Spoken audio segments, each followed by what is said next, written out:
Cycle यात्रा सुरु हुन्छ उतातिर 200 मिटर जति छ। हेर्नुहोस् ल 200 मिटर जति छ ठ्याक्कै, धेरै लामो छ।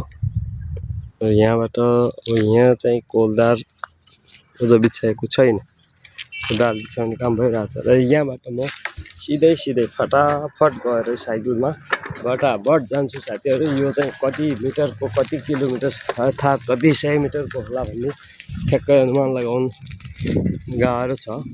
तर सुन्दाखेरि अब 1500 मिटर रन है भन्ने थियो। 1500 मिटर भन्दा अलि बढी होला, किनकि थप्या छ हालले।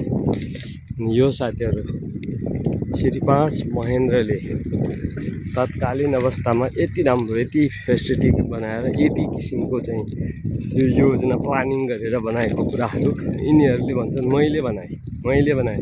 तर उनले बनाएर यो छोडेर गएको यो चाहिँ उसलाई उता तलतिर कब्जा गर्न लगाए। तलतिरको यो बस्ती कब्जा गरेर बसेको त्यो बस्ती हटाउनु पर्थ्यो, त्यो गर्न सक्दैनन्। यतातिर उसलाई चाहिँ आरक्षीले क्याप्चर गरेको थियो।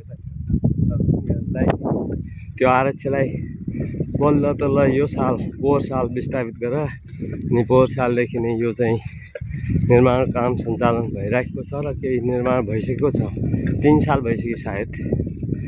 र अनि तैपनि भन्छन् उनीहरूको बचाएर उनीहरूले जो बनाइदिएको कुरालाई संरक्षण गर्न, जोगाउन र प्रयोगमा गर्न ल्याउन नसक्ने फेरि भन्ने राजा निरङ्कुश हुन्।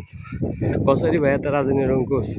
त्यही बाबुराम भट्टराईले राजा पढ्नु दिँदैनन् भन्ने, तर त्यही बाबुराम भट्टराई सरकारको स्कलरसिपमा पढ्ने, अनि त्यो त पढ्नु नदिएको, त्यो त निरङ्कुश था। अनि के अरे ती इसाईहरूको पादरी बनेर राजाको खेदो खनिरहने यी 4-5वटा टाउकेहरू छन् नि, हुन त तिनीहरूको खासै केही हुँदैन। तर देशलाई पनि आफू त गयो फट्कन पनि लैगयो भन्ने छ यो हाम्रो यो डोठेली उखान हाम्रो। त्यस्तै हो, आफू त जान्छ नि साथीहरू। यी चाहिँ हाम्रो देशलाई पनि समाजलाई पनि सबै बर्बाद गरेर लैजान्छ। आफ्नो बुवा मर्दाखेरि छालाको जुत्ता लगाएर त्यहाँ बत्ती दिने, अगरबत्ती दिने त्यस्ता गधाहरू, तिनीहरूलाई अझ राष्ट्रपति बन्नु छ, प्रधानमन्त्री भएर पुगेन। र त्यस्ता गधाहरूलाई यी आतङ्ककारी विध्वंसकारीहरू अहिलेका यी देश पोल्नेहरूले राष्ट्रपति बनाउने रे, तिनीहरूलाई राष्ट्रपति बनाएर अनि देश बन्छ भनेर चाहिँ नारा दिइरहेका छन्। हेर्नु त साथीहरू कस्तो बेलम यसको साथीहरू।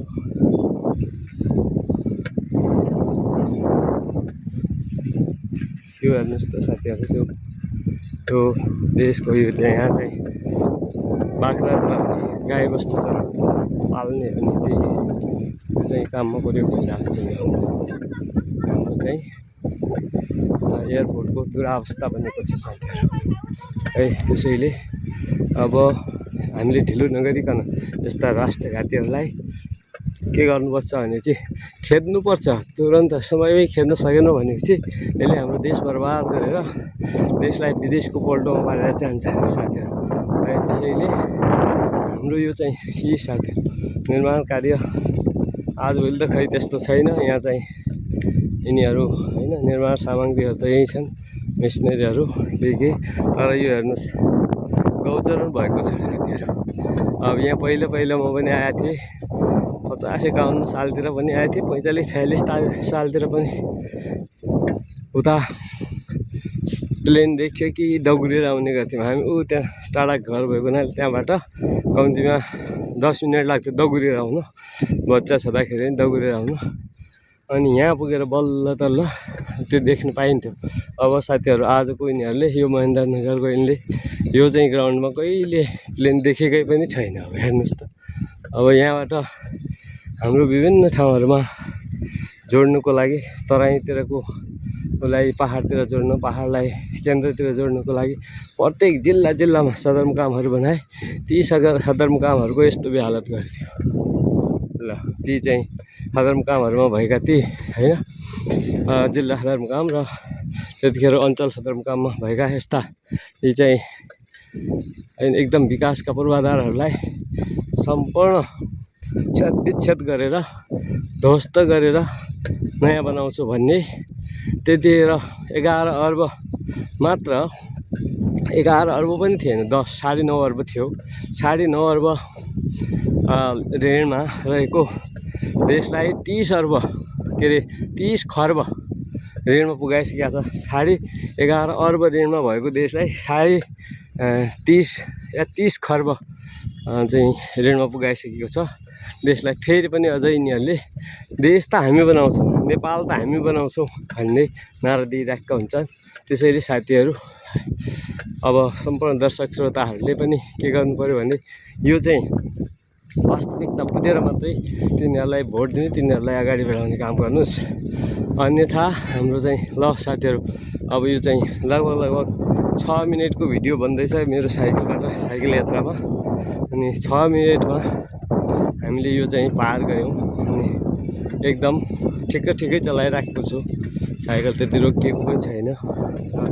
यो चाहिँ यदि लगभग 2100-2200 मिटर होला टोटल लम्बाइ जस्तो लाग्छ। उसरी 1500 मिटर भन्ने गरेको सुनेको छु मैले, तर कति ठ्याक्कै मलाई थाहा भएन। यो साथीहरू, यसको विकास प्रवर्धन गर्नु सकेपछि पूर्वाधारहरू प्रशस्तै राजाहरूले यहाँ चाहिँ निर्माण गरेर छोडेका छन्। पूर्व पश्चिम राजमार्ग हेर्नुहोस् त साथीहरू, भन्न त भन्छन् पूर्व पश्चिम राजमार्ग हामीले के गर्यौँ पूर्व पश्चिम राजमार्गलाई डबल लेनमा 4 लेनमा पनि अझै विकसित गर्न सकेको छैन साथीहरू। र यो अहिलेसम्म ध्वस्त गरेको पनि 30 वर्ष भयो, अझै यसको पुनर्निर्माण गरेको छैन, पुनः सञ्चालन गरेको छैन साथीहरू। अवश्य हेरिदिनु भएकोमा धन्यवाद, नमस्ते।